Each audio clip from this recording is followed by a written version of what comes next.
Здравствуйте! Сегодня начинаем глубже говорить, как психика организует нашу обычную жизнь. Это будет новая история наших с вами разговоров. И это огромное поле тем и смыслов. И хочется начать с такой мысли, что есть вещи, которые человек не может объяснить логически. И я сейчас ни в коем случае не про эзотерику. Почему он, человек, снова делает такой-то выбор? Чувствует одно и то же и выбирает похожих людей. Оказывается в похожих ситуациях, в похожих отношениях. Почему портит то, уходит от того, чего так сильно хотел? Почему боится близости и одновременно не может без нее жить? Иногда человеку кажется, что его жизнь просто не складывается. Но если смотреть глубже, мы увидим, психика ничего не делает случайно. И сегодня я хочу начать большой разговор о том, как психика организует нашу с вами жизнь. Потому что в следующих видео мы будем говорить про отношения, про тревогу, про самооценку, про страхи, страхи, про страх проявляться, про прокрастинацию, про одиночество, про эмоциональную зависимость, про невозможность принять любовь, про внутренние запреты, про повторяющиеся сценарии. И смотрите, множество еще интересных тем, я устала уже их перечислять сейчас, множество актуального и важного. Если вам близок такой разговор о психике, глубокий и понятный, если вам важно не просто узнать советы, а действительно понимать себя глубже, оставайтесь и подписывайтесь, потому что это только начало большого разговора. Дальше мы будем постепенно собирать всю картину глубже и глубже о том, как психика на самом деле организует нашу с вами человеческую, обычную жизнь.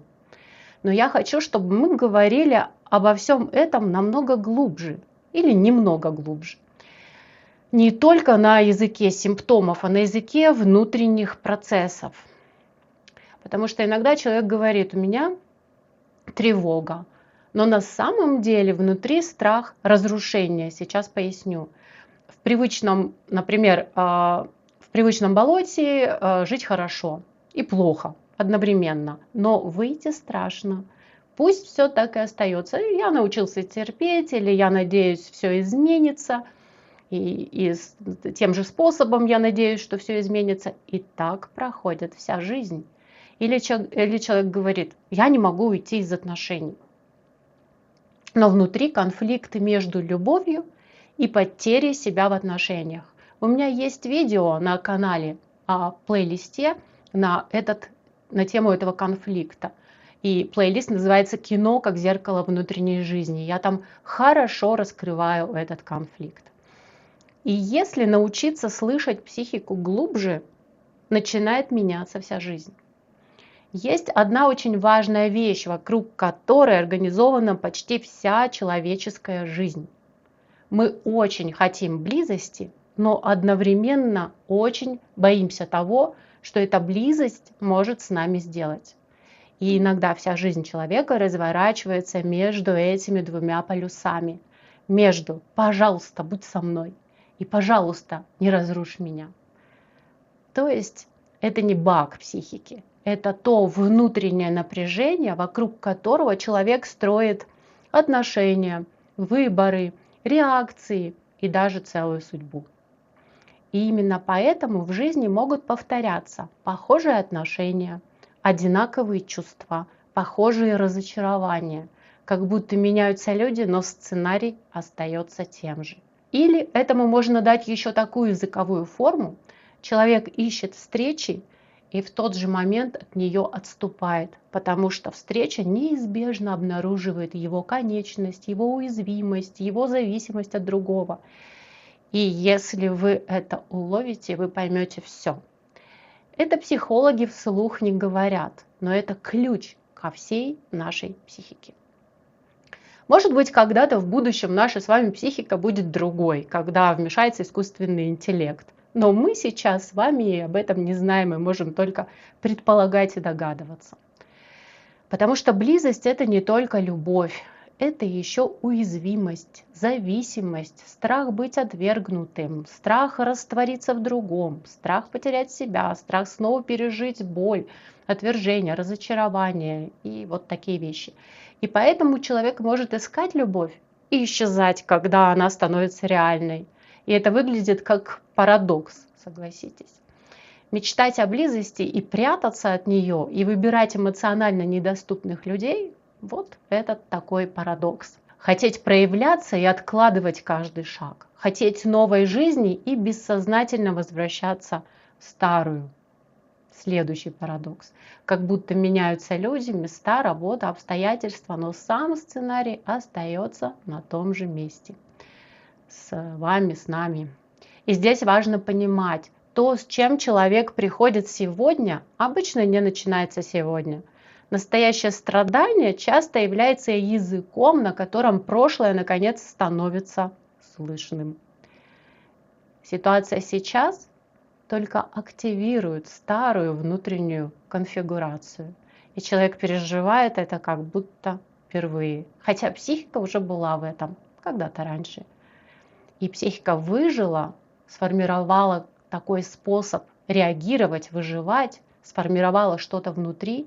И именно поэтому в следующих видео разговорах с вами мы будем говорить об этом, как это устроено, как это проявляется и как с этим можно работать, даже самостоятельно.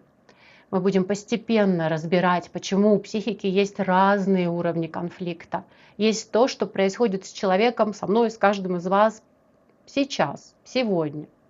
Есть более глубокий конфликт, вокруг которого строится вся наша жизнь, ваша жизнь. Есть внутренний раскол между частями себя. И есть самый базовый уровень, где человек сталкивается с фундаментальными переживаниями любви, зависимости, одиночества, свободы, утраты, страха быть живым. И, возможно, самое важное, что я хочу оставить вам сегодня, психика не такой простой феномен, как кажется порой. И даже когда психика повторяет боль, даже когда саботирует, даже когда тянет вас обратно в знакомое страдание, это не какая-то глупость или болезнь души. Психика, пытается сохранить вас тем способом, который когда-то помог вам выжить. И дальше мы будем постепенно учиться не воевать с собой или с другими, а понимать себя и других глубже. И, конечно, у вас изменится жизнь, не начнется новая жизнь. Потому что, во-первых, новая жизнь – это фигура речи, и мы всегда продолжаем улучшаться, по крайней мере, в понимании. Во-вторых, исправлять ничего не нужно, все и так хорошо устроено.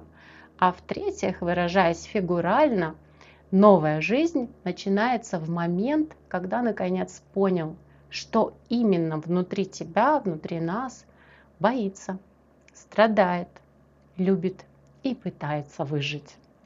И в следующем видео мы с вами продолжим говорить простым и понятным языком о жизни, о том, как психика организует нашу жизнь.